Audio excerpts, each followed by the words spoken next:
Erskine, you're fired. Why, Mr. Wood, what is wrong? You! It is your idea we come up to this forsaken hole over the weekend. If I die of pneumonia, it'll be your debt to society. Mr. Wood, I tried to be a competent secretary, but I have absolutely no control over the elements. How did I know it was going to rain? See, the paper says fair and warmer. That's last week's paper. You're still fired. How much further do we go? Won't be long now, Mr. Wood. Well, it better not be.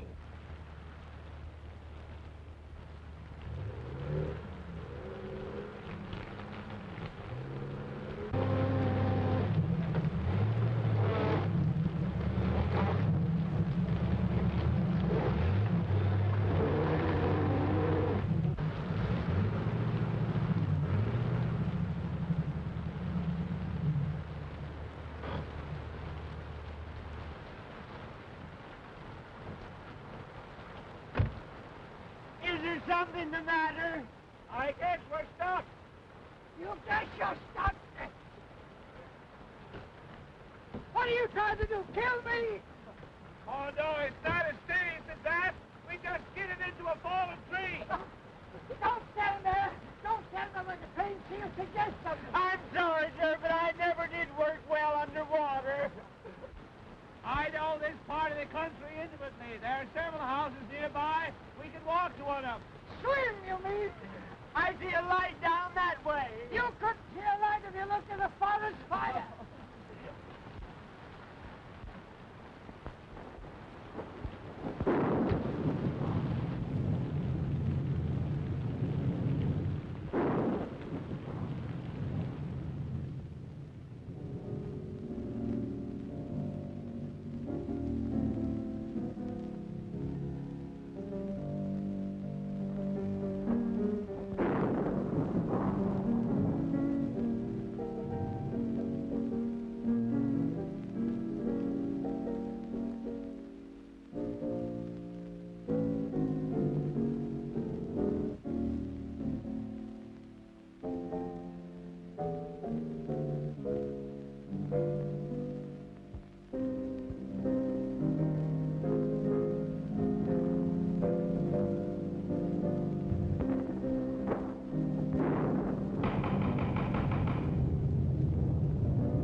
Mr. Ames. Oh, hello, Caraway. I'm sorry. I didn't recognize this as Dr. Kent's house. Just a moment, Ames. I don't know who this Dr. Kent is, but I'm getting out of the storm even if it's to be the missing link. Coming in, Mr. Ames?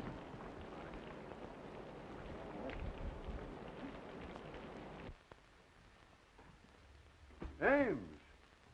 Well, this is a surprise. Good to see you. Yes, I suppose it is a surprise. We skidded off the road, hit a tree, and became mired in mud, and yours is the nearest house. Oh, pardon me, Dr. Kent. This is Herman Wood, the famous theatrical producer. You no doubt have heard of him, even if you haven't met him. Delighted, Mr. Wood. You're courageous to face the storms we have up here. Courageous. Insane, you mean? How do you do that? And this is Homer Erskine, his secretary. How are you, Erskine? All wet. I agree with you for once. Hello, Gloria. Glad to see me. More than you know. A certain gentleman here doesn't take our engagement seriously. Harry. Hello, Ames. How do you do? Gloria. This is Mr. Wood, Mr. Erskine, Miss Shaw, and Mr. Terry Gray. Oh, Mr. Wood, I've heard so much about you. Yeah, I was afraid of that. How are you, young man? Still quite normal, thank you. Nice of you all to drop in like this. Your idea, wasn't it, Ames? After all, you were invited. That had nothing to do with it, and I assure you I wouldn't be here now if I could help it. We were just driving to my place where Mr. Wood was going to hear me read my latest play. Another play, Prescott? My, you are prolific. Well, play or no play, I ought to be in New York, in bed. Well, I'm afraid you'll have to remain my guest for the night. My chauffeur tells me the roads are completely out. Oh, forgive me for keeping you in these wet things. I'll have Caraway show you to some rooms immediately. Then you'll join us for a cocktail before dinner, for your staying, of course. Well, I like the cocktail part of the program. Oh, Caraway, take Mr. Ames and his friends upstairs immediately. Owing to the storm, they're going to stay for the evening. Yes, sir. This way, please.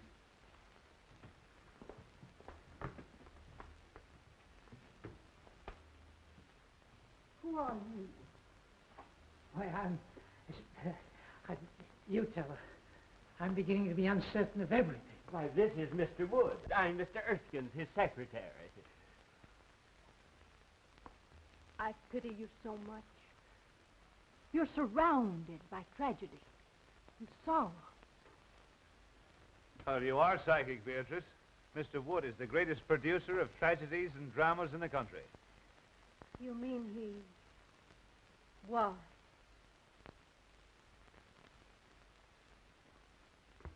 Hey, Ames, about this play of yours. Why, yes, it's in my bag. As long as we can't reach my place, why not let me read it to you here? Look here. I just remembered an important appointment tomorrow in the city. I must return tonight. Isn't that right? Yes, absolutely. He has to dress the Travelers' Aid Society on the proper way to fold a timetable. My dear Mr. Wood, I would gladly assist you, but until the storm abates, there's no way of reaching the city. Well, we may as well accept the situation, Mr. Wood. We'll have a good dinner and then retire to Dr. Kent's study for a nice, quiet reading. Perhaps it'll make you appreciate my play all the more. They say a full stomach breeds tolerance. Well, something tells me I shall need it.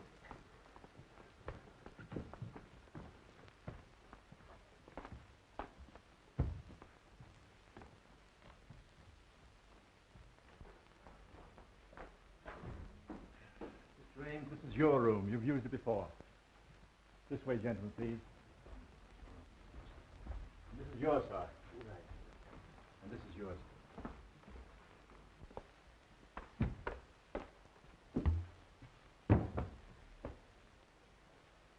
Just a moment.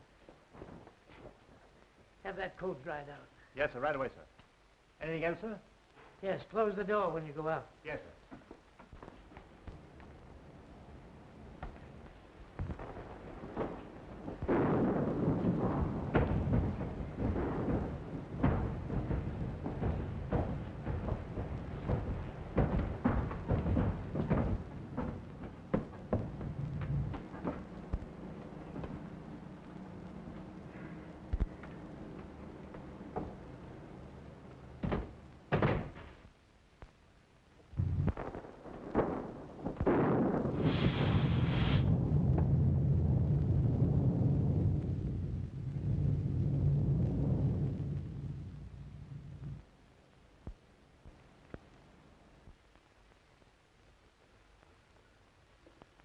Well, the ghost walks tonight or never.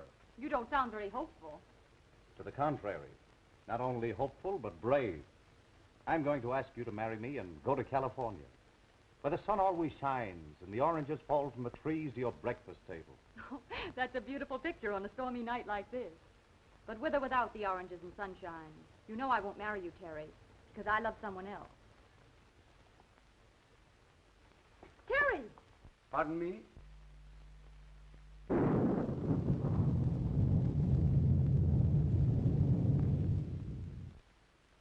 You're not a very easy man to discourage, are you? You forget that Gloria here is engaged to a mutual friend of ours. I don't think that's any of your business. Here, Gray. I don't like your attitude. In fact, I don't think I like anything about you. So what? Why must you two always act like gladiators?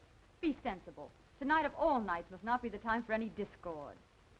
You know I've never given you cause to think of me as more than a friend. That depends on your viewpoint. I might argue that statement. I'd like to give you the thrashing you deserve for those insinuations. Please. We'll discuss this later.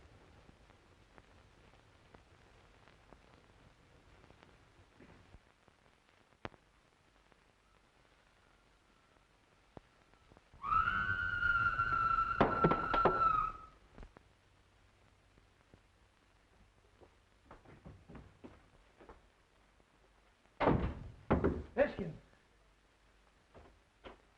Did you hear that scream? Yes, you sounded like a grand opera star with acute indigestion. Worse than that. Sounded like something unhuman. Oh, pure imagination.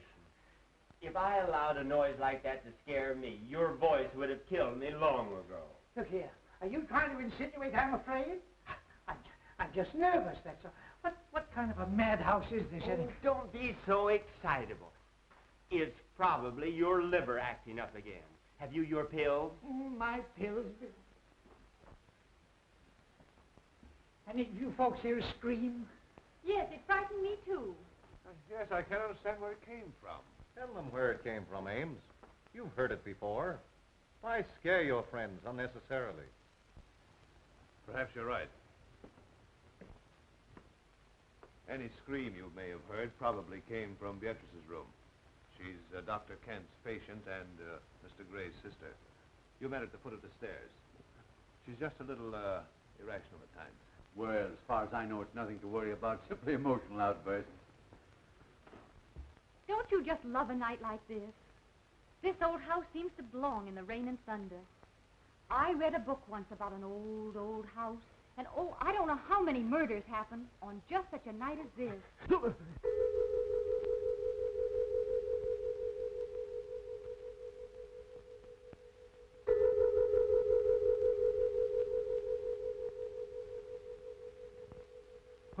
Was that the clock? Yes, I guess so. I think so. It must have been. But it's a union clock. What do you mean? Well, it strikes any old time.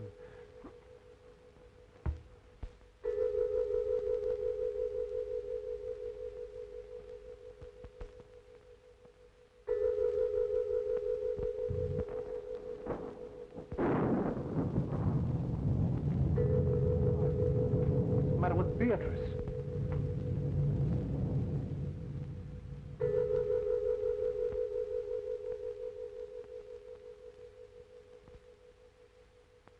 Yes, John. I am waiting for you. I am waiting.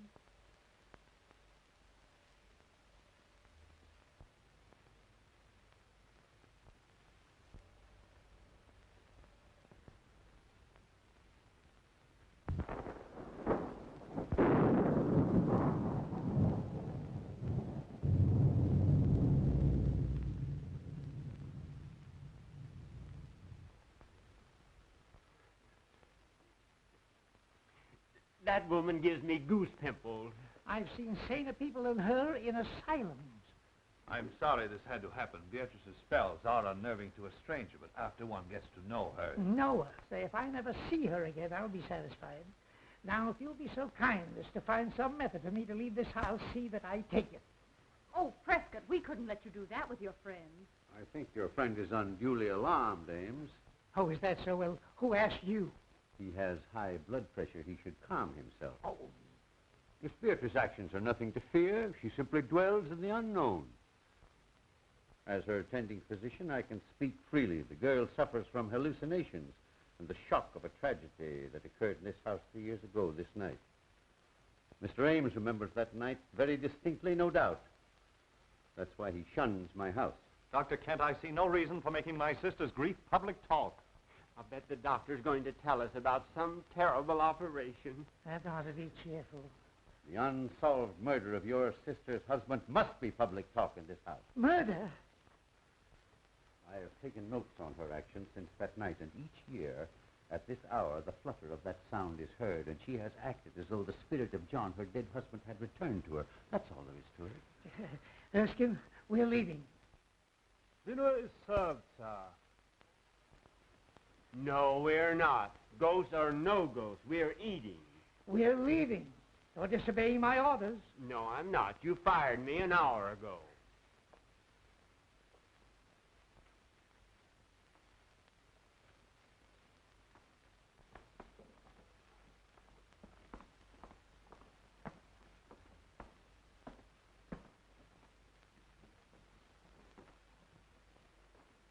Gloria, Mr. Ames, Mr. Wood, Mr. Erskine. Hope you're all as hungry as I am.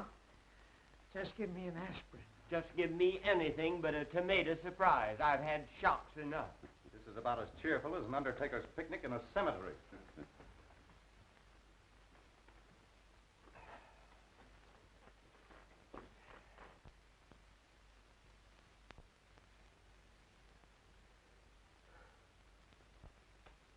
You're right on time, John.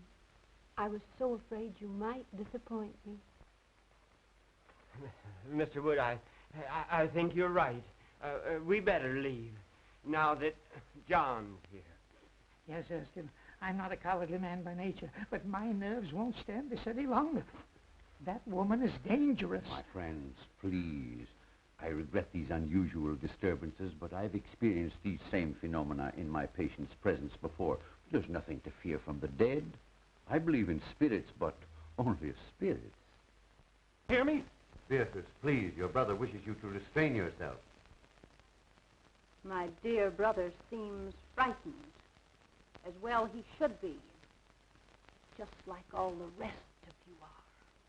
Please, Beatrice, there are guests here, friends of Mr. Ames. What do they mean to me? You, Terry Gray. You, Miss Gloria Shaw. And you, my delightful friend, know what that blood stain is. You were at this table the night poor John fell forward and stained the cloth with his own blood. The night he was murdered. By one of you. Why, that's a lie. Open that door. Claire, I'll call the police. Well, this is outrageous. Open that door. Unloosen that portal. I'm sorry, Miss Beatrice's orders are that no one leave. Jarvis is only partly correct. I gave that order. What's the idea? The idea, my friend, is to protect my patient's health. Any interruption might cause the loss of her sanity. You want the responsibility for that on your shoulders? I think you're as crazy as she is. Don't aggravate him. They're all dangerous. Everyone will please sit down.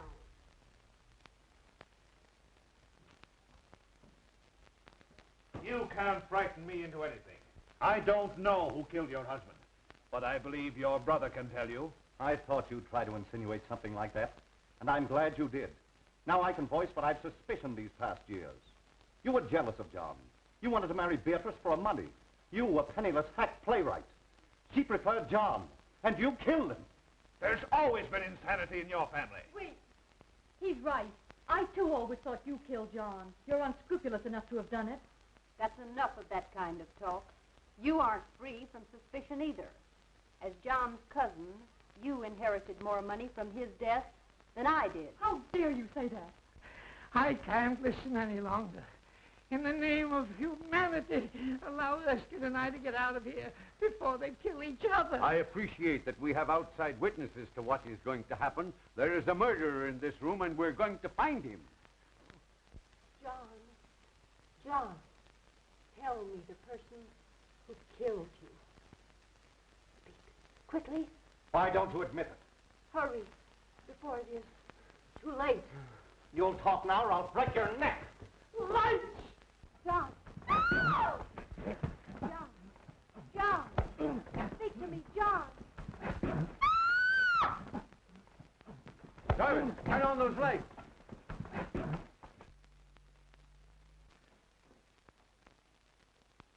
Why, where's Beatrice? Why, I don't know. Dr. Kent, I demand I be allowed to leave this room. And I'm with you. Remember my years of devotion to you. Divided we arrive, but united we leave. Of course, I'd give anything in the world if this hadn't happened. Jarvis, open that door. Oh, Mr. Wood, I'll see you later. You'll not see me later. Not for a month, not for 10 years. I'm getting out of here.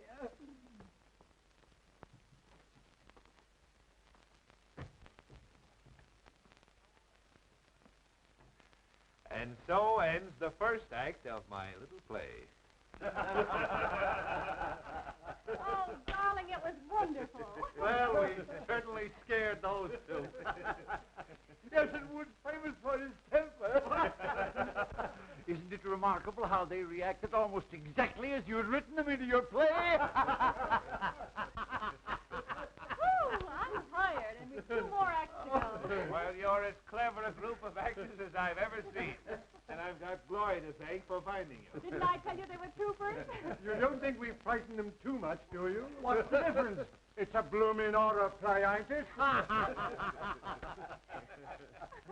Oh, Jarvis, go get Beatrice. Good old Beatrice. She certainly played her part well. Yay, but I was afraid she wouldn't scram before the lights turned up.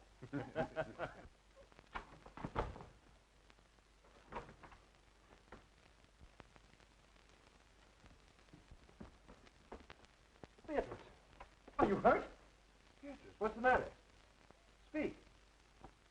She's dead. This is my room. No. And whoever it does belong to has a gun. A gun? No, let's don't annoy. Oh, shut up. This may come in handy. A manuscript. The Ghost Walks by Prescott Ames.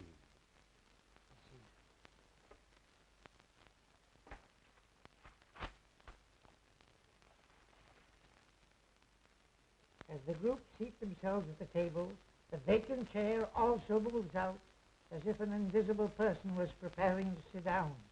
All eyes are on the chair. As the vacant chair slides back to the table, Beatrice addresses its invisible occupant. Beatrice speaks. You are right on time, John. Erskine, we've been witnessing a dress rehearsal of Ames's horror play. You mean all those scares were part of the play? Certainly. Wait. Here, let's try it again. Here, listen to this.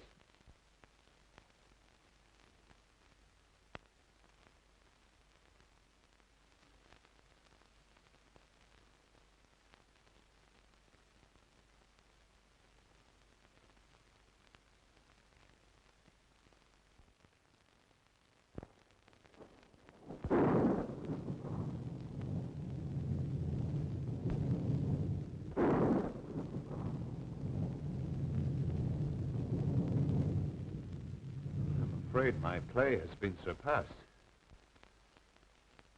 We have a real menace in this house.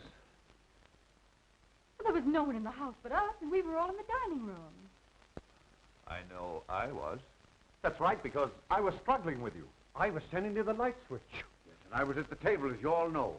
I was playing ghost. I was all over the room. But I didn't do it, I tell you. I didn't do it. Of course you did. Now, don't lose your head. Don't any of us. A death-like face slowly appears in the dark, ghostly white and pallor. The face seems to float as it reaches the table. Beatrice, hysterically. John! Lights out. Everyone remains where standing with the exception of Beatrice, who disappears through a door in the kitchen. So they thought they'd impress me with their phony theatricals, eh? Me, who staged the burning of Rome while the gladiators were being gored to death in the animal pits. I wasn't scared a bit. Neither was I. No, what are you doing under the table? Well, I was looking for you. Ridiculous. I hate cowards. When we get back to town, remind me to fire you.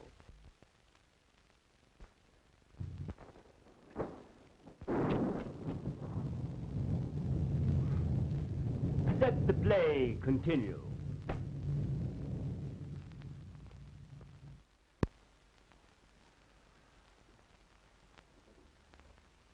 Now that the play is over, I'll have to tell Wood what's happened. Here he comes now. Ha! Still making merry, I see. Well, we thought we'd come down again. It's too quiet upstairs for us. Yes, we're used to shrieks, sirens, and suicides. Yeah. Why, what seems to be the trouble? Has Miss Beatrice been found? Yes, she has been found.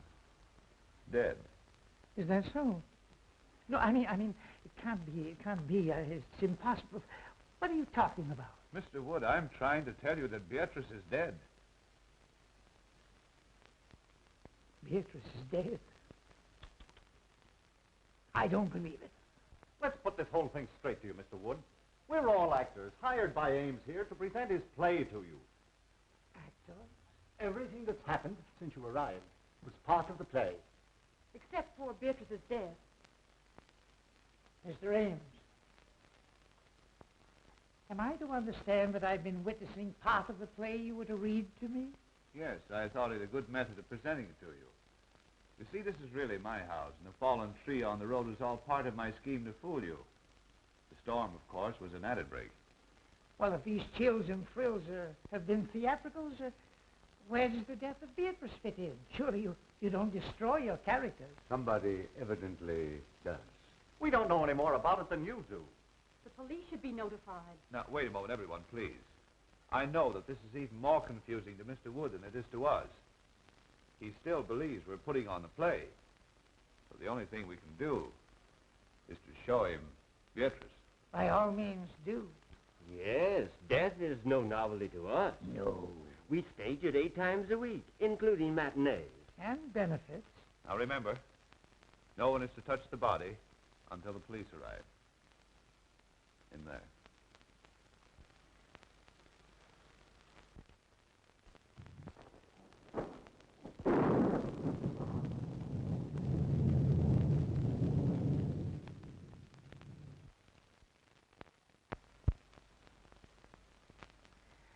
Well, where is she? I don't know. What could have happened? Well, you ought to know. You're the author. This is impossible. I never heard of it. The place must be closed. We ought to get out of here. Where can she be? Perhaps he just stepped out during intermission. Gentlemen, this is too serious for joking. She was on that divan 10 minutes ago, dead. You've got to believe it's for your own safety. Oh, and you think we're all in danger? We most certainly are. We've got to search this house and find Beatrice and the person who... I wonder who that could be. Well, we'll never find out until we answer. I will. We all will.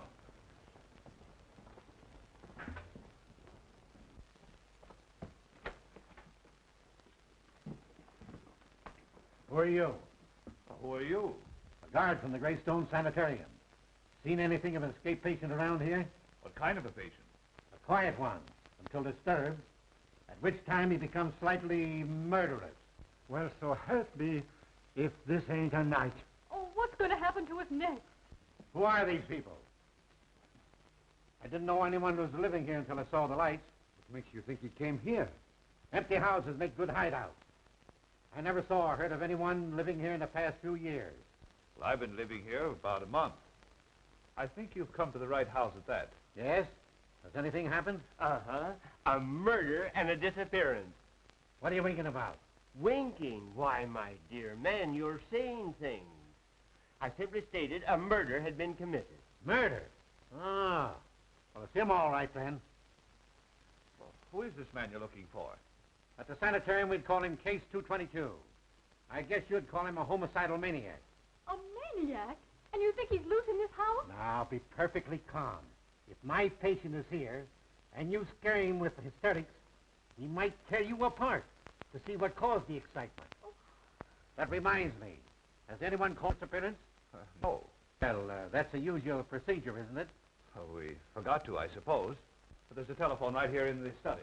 Telephone?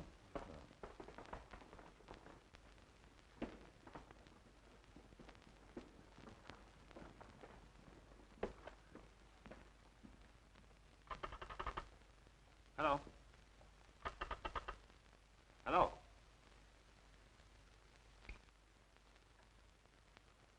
Cut.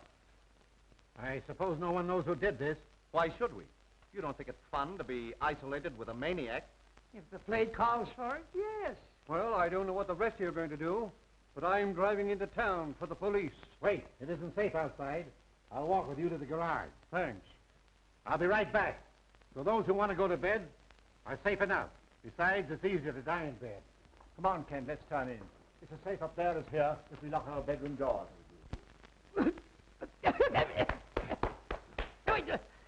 What's the idea? Why, you're choking terribly. Well, can you do any better? You know, I had a hunch that Beatrice should never appear in a horror play. Why? Too highly strung and impressionable. A fatalist. She figured if you were paid to scare people, the law of compensation would see to it that you got scared yourself. Utter nonsense. How could anyone possibly foresee a maniac coming here tonight and committing murder? Don't interrupt him. The play's improving. Not enough action for me. Tell me, Ames, just how did you happen to come to this house yourself? Funny you should mention that. I was just asking myself the same question. Of course, you saw that painting in the drawing room of Gussie Gillis. Sure, everybody knew him. And his history? Naturally. Personally, I thought he was the worst butcher who ever severed a tonsil. Right. And you remember how 9 of his patients mysteriously disappeared after he treated them? They were murdered. And when the police came to arrest him right here in this house, he committed suicide. He lost his mind from the strain of his surgical work, I guess. Get to the point, man. I know all that record. Now, you say this house was his. How did you get it? Why, that was easy.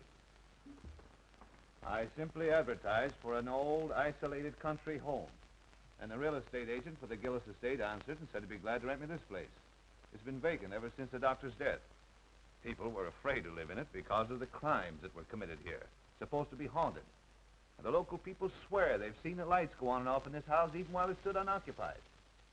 Well, the rest of the story is short. I wanted to write a play in the same atmosphere he had lived his ghoulish life, so here I am. I'll bet he'll come back to haunt you for this. Jarvis get away all right? Yes. There's no one around the ground, so I think I'll search upstairs. I'll go up, too. I'm going to bed. And I'm resigning from your cast. You playwrights are all screwy. I take it that this ends the second act. Now, if you don't mind me saying so, I think your play is rotten. Well spoken, Erskine. Forget about being fired. Let's go to bed. Yes, go to bed, Mr. Wood, and get some sleep. You insist the play is still on, but we've tried to tell you that it's ended in a tragedy. Good night, sir. Good night, Miss Gloria. Good night. Ames? Good night. Be sure and let us know if anyone else is murdered. I can't convince those fools. They insist we're still playing for their benefit.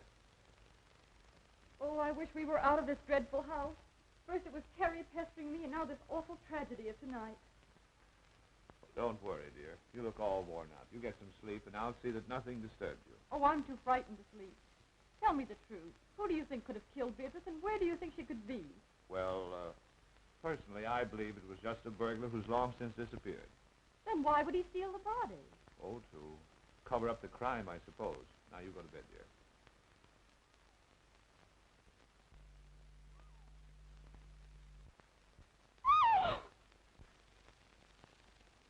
Why, Gloria, what is it? You poor kid, your nerves have completely gone.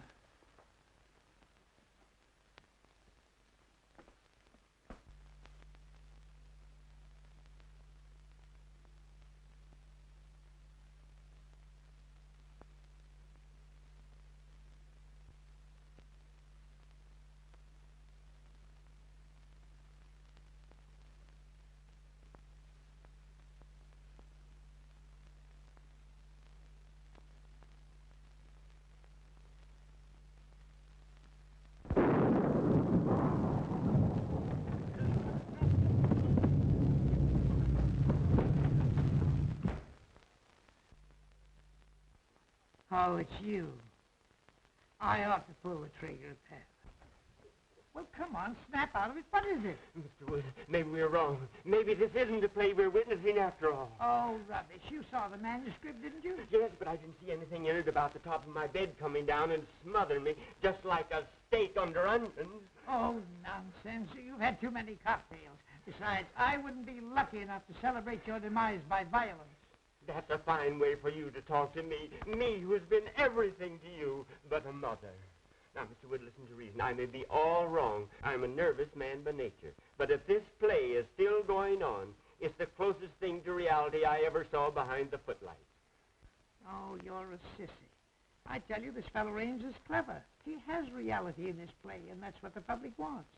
Now, let me alone. And if you want to stay in the theatrical business, stop letting it scare you. Oh, I was kidding all the time. That bed bracket was only a dream I had, and you were in it, too. I was not. I was reading. Yes, I saw that. You were reading a book on psychics. you were worried about the future yourself. Say, go home and go to bed, will you, please? And if you want to think of the future, remember I'm firing you. Mr. Wood, I have a premonition that we must stick together tonight. You need protection. You mean you do? You're trying to muscle into my bed because you're frightened. Go home. Oh, my dear employer, play or no play, I have no relish for my own couch. Move over. Say, this is all tommy rot. You've got the mind of an oyster and the nerve of an acrobat. As my secretary, I do allow you to share my office, but that does not include my bed. Hey, you were born in October, weren't you? Yes, during the National Apple Week. Why? It says here, your type is the instincts of a bloodhound, the heritage of the homing pigeon, the attributes of the ferret, and the heart of a lion. Yet you snuggle beneath my quilts, you cream puff, because of make-believe play is scaring you. You're fired once and for all. Will you please close my mouth if I'm snoring? I have adenoids. Adenoids, too? Hi-ho.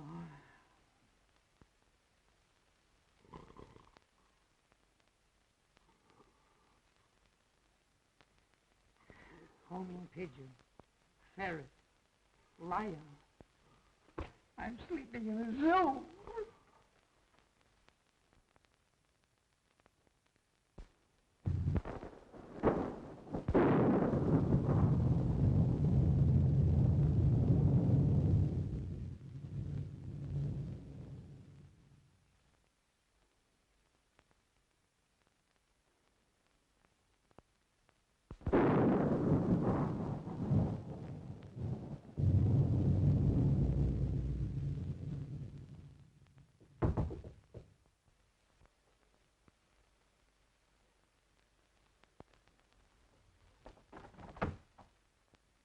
I was worried about you.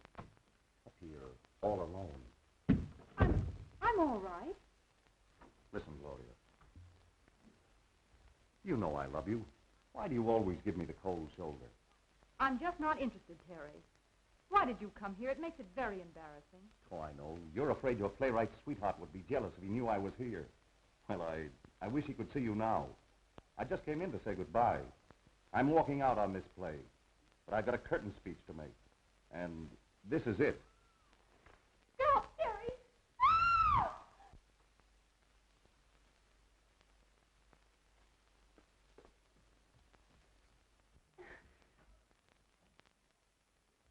Gloria! Gloria! Why, you fool. Now see what you've done. I'll hide in that closet until he goes. If you tell him I'm here, I'll tell you invited me. Understand? Well, darling, what frightened you? I saw a man. Oh, where was he? He came in that door. I screamed and he went away. Oh, you poor kid, what a narrow escape you had. Wonder what that screaming was about. There's a light in Gloria's room. Let's see what's up. You take it easy. I'll find the guard and we'll search the house again. What's happened? We heard screams. Someone tried to break into Gloria's room. What? Who? I don't know. Here comes the guard. Seen anything? Plenty. Gloria was almost attacked by someone. Fancy that. Who do you think it was? We don't know. We'll wake up everybody and find out. Good idea. Let's try Terry first. Oh, Terry. Gone. Not a sign of him. Whose room is this? Oh, that's mine. And there's Erskine's room, and that's Mr. Wood's. Well, let's see what they know.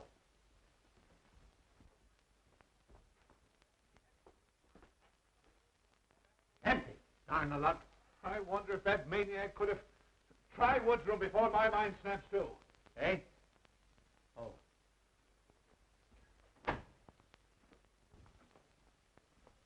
Hey, you two. Get out of here. My office hours are from 10 to 4. Seen anything strange in here? Yes, here's an exhibit that ought to be in a museum. What are you doing in here? I was sleepy. Is the play on again? No, we're just having a roll call. Well, consider us absent. Terry, Terry, come out.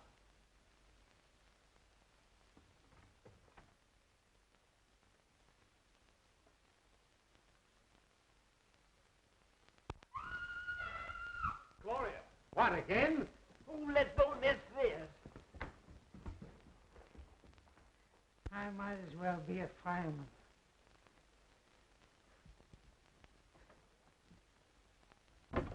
Gloria, what is it, dear? It's Terry. He was standing right in that closet.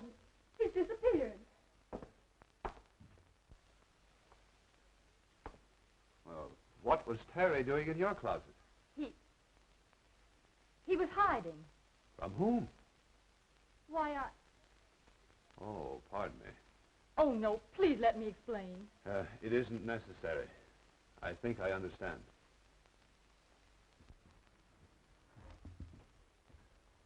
I'd sooner trust a lunatic than I would a Yes, woman. they're more reliable.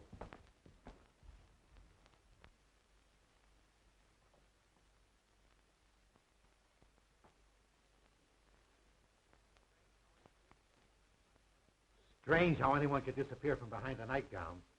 You could from behind my cousin's. She weighs 250. Are you winking at me again? Say, let's go down and get a drink. This isn't a horror play, it's a bedroom farce.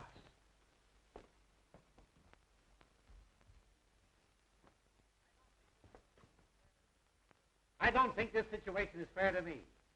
You people are of very little help. That patient of mine is evaporating. He thinks all I've got to do is to look for him. Besides, I promised to be a 4th of Bridge tonight with some friends of mine. Speaking of wasting time, Jarvis should have been back from town with the police long ago. Oh, Caraway. Will you and Kent go back upstairs, please? Just to be near Gloria.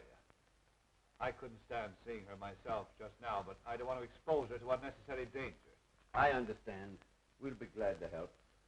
I'd just as soon go up again anyway. I'm dead. Please don't use that word. I don't like that fella Caraway. Oh, forget it. He's just a seedy butler. Well, I feel duty-bound to see this night through. I live here and all that, but I'm beginning to reach the breaking point. The situation is getting out of hand. It seems to me you're about as useless a guard as I've ever seen. Well, I've worked in 2 penitentiaries and 3 asylums and never had any complaints. Best actor of the bunch. Well, boys, I'm going to retire from now for the 2nd time tonight. Abe, go on with your rehearsal, but don't disturb me for the finale. And again I say, good night. Please continue. I never walk out on anything that doesn't cost me something. What does he mean? Oh, these fools think we're putting on a play for their benefit. I'm hungry. I could destroy a few vitamins myself. Well, you'll find some food in the kitchen. I'll be waiting for you here.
Hello? What are you doing down here? Why, I just came down to get some cigarettes. Well, you shouldn't have left Gloria upstairs alone. Well, I'm not her guardian. If you're so anxious about her, why don't you go upstairs and play watchman yourself? That's just what we're both going to do. Well, the scene shifts. So do I.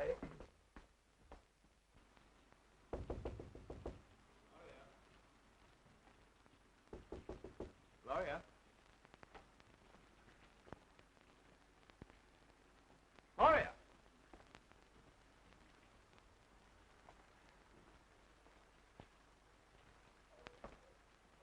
I smell chloroform.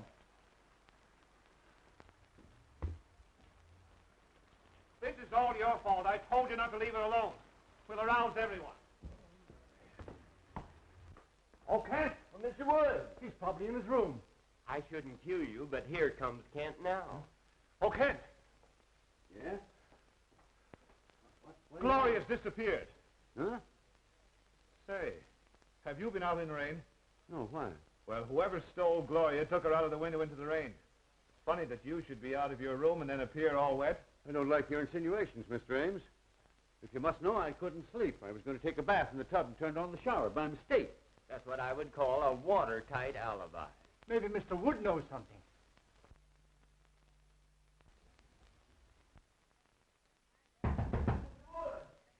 I'd have more privacy in a convention hall. Come in. Mr. Woods, some gentlemen to see you. Have you seen Gloria? She doesn't seem to be here. Why? Gloria has been kidnapped. Goody, goody. I say, that's beastly rude of you.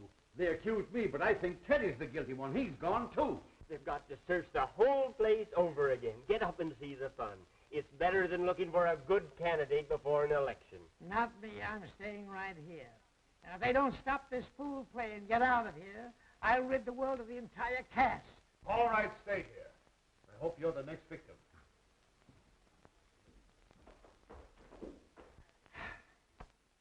Mr. Wood, could I have a word with you? If you try to get in this bed again, I'll shoot you, so help me. I only wanted to say that you're right, as usual. The play is still going on. Of course I'm right. I know the theater like Barnum knew his elephants. And I'm not cross with you, Erskine. In fact, I'm going to raise your salary. Thanks. People don't disappear every 5 minutes in real life. Unfortunately, some don't. I'd like to get some sleep. But the play... Earn some of the money that I pay you by watching it for me. Why, I thought you fired me. Not till we get back to town. Now, shut up and get up. Guard! Guard! Huh? What do you want? Fine, help you are. Gloria's been stolen and you're standing around here eating chicken.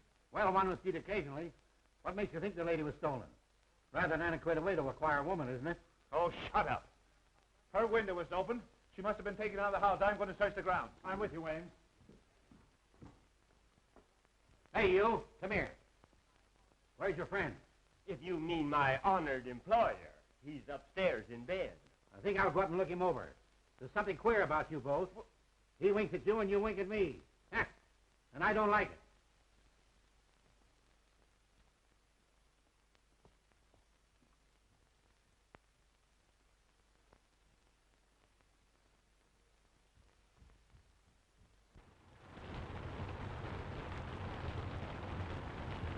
We'll make a careful search of the ground. You go that way, and I'll go this. We'll search the house, and I'll meet you front. Right.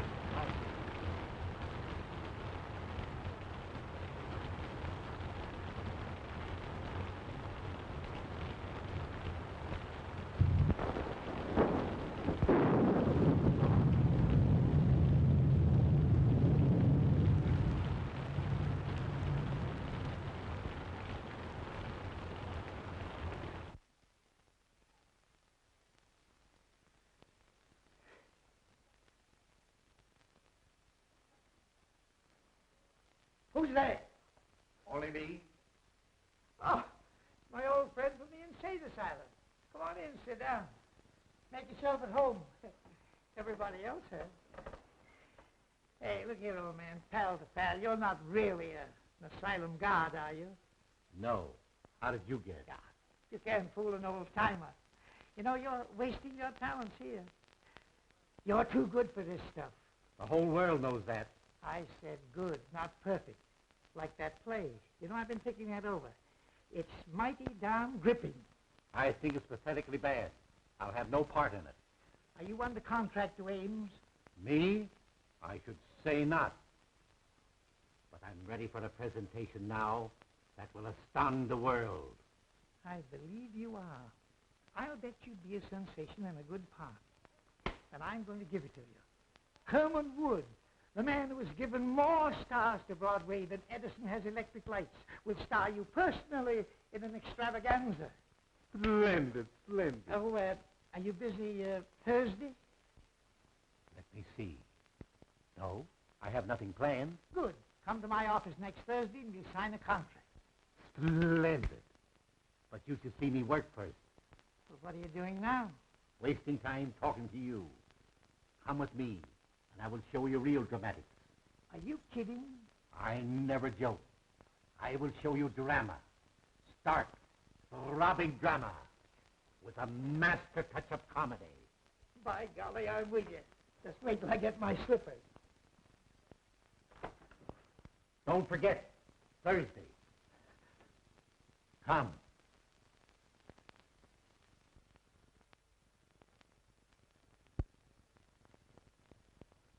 I'd feel a lot safer if I had my gun.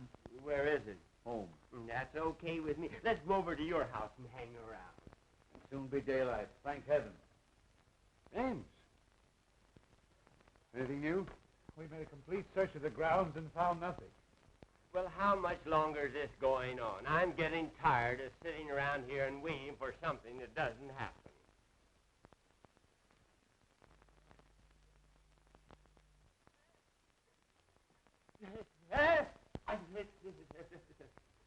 The picture. It's alive. It winged. What's the matter with him? He must be balmy.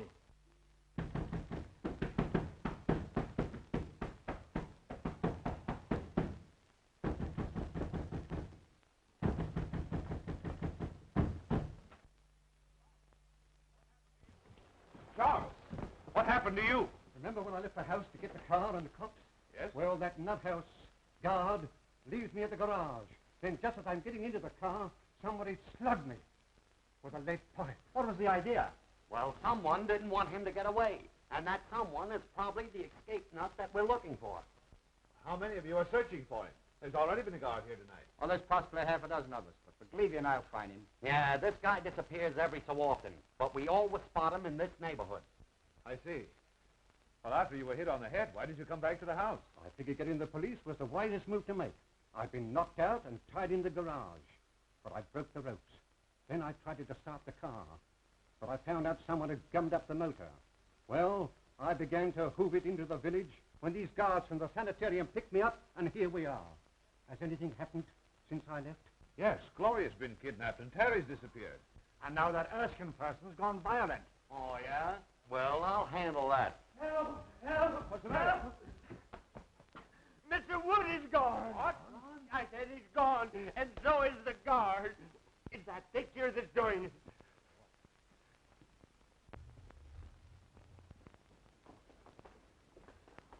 Oh, what's the matter with it? Its eyes moved. It glared at me. Why, it's as solid as the wall. You're daffy. Those eyes never stared out of nothing but a paint pot. I say someone looked out of that painting. Okay, brother, we'll soon find out who's nuts around here.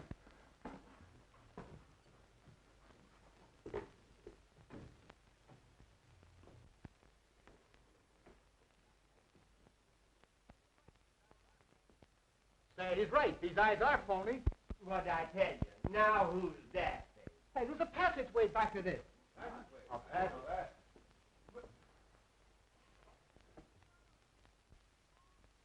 Look! It's moving!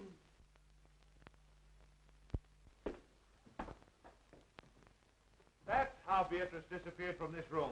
Well, I'm going to find out where it leads to. I'll go with you. Be careful. It looks dangerous.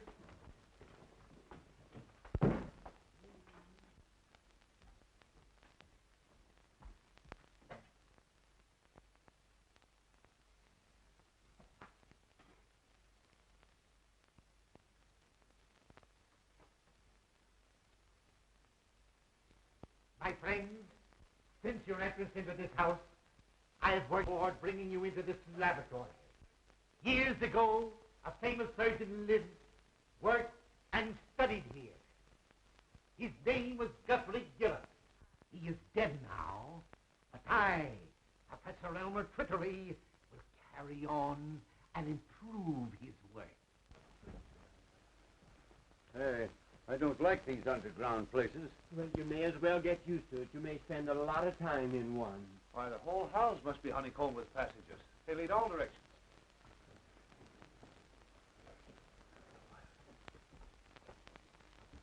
I am the greatest genius you have ever seen. I have mastered my work. Work that has produced power almost divine.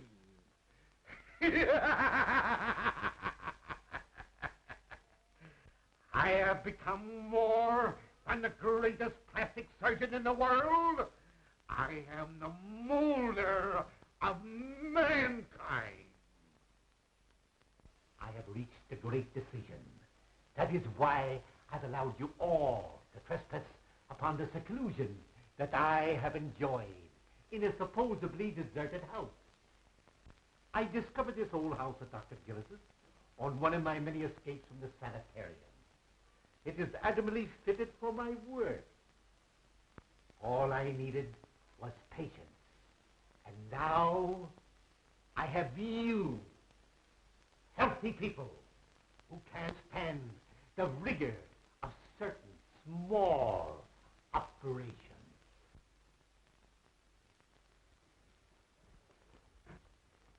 Now, wait. This looks like a door.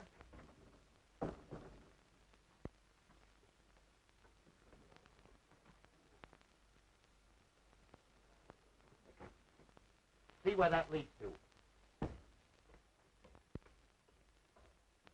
This patient you're looking for, is he violent? Sometimes.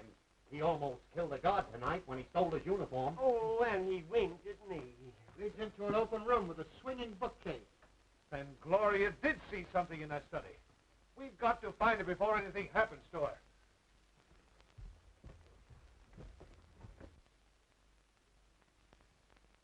It seems to me this is the fluid I used to paralyze the mice with yesterday. I think I meant to use it on your friend Beatrice. But somehow I became somewhat confused. So now the poor girl is dead. Forgive my stupidity.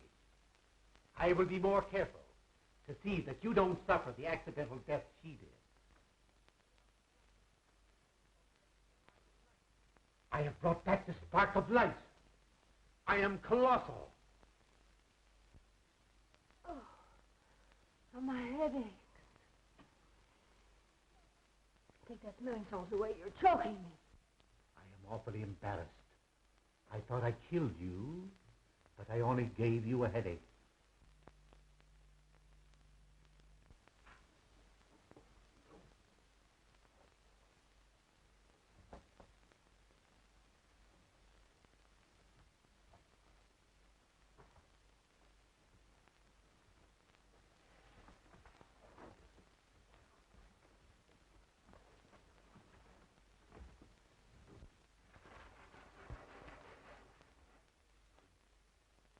I ask your indulgence in looking at this chart.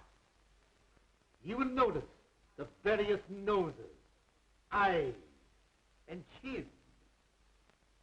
You all have an ideal, a face you envy. You can have your choice of alteration. You understand, my operations run in series. You may look as you wish now. Ultimately, I will slowly change you to fit my model. Young lady, you shall have the honor of being the first on my table. I shall require very little from any of you. Just enough to begin my work. A feature from you, a bone from him, and a cartilage from that one. It's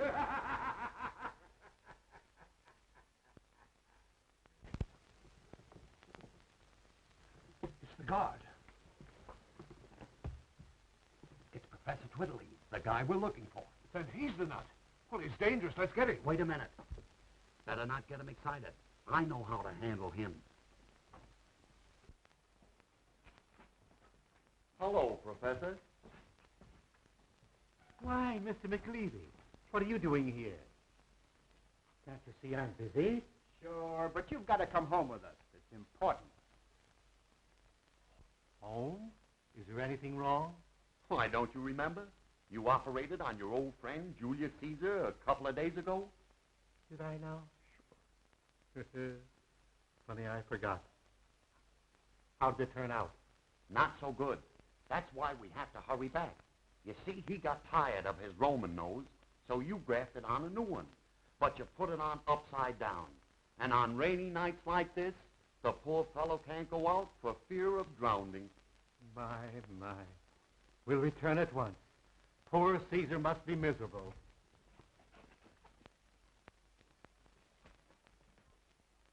Oh, Prescott, take me out of here. I never want to see another horror play. Well, don't worry. I'll never write another one. Yes, you will. What? Absolutely, but you've got to rewrite it. Just like this night and the experiences we've gone through. Even to the murder of Beatrice? Yes, I'm afraid Beatrice will have to die all over again. Well, the ghost walks after all. Congratulations. Congratulations, John. You were all right too, Caraway. Thank you, Mr. Wood. Now what's the matter with you? I was just thinking how terrible it would have been had the professor really operated on us and changed us all. You might have gotten my adenoids, and I would have gotten your false teeth. Erskine, turn your face to the setting sun. Oh! What's the idea? Don't forget, you're fired. Oh, Mr. Wood. Come.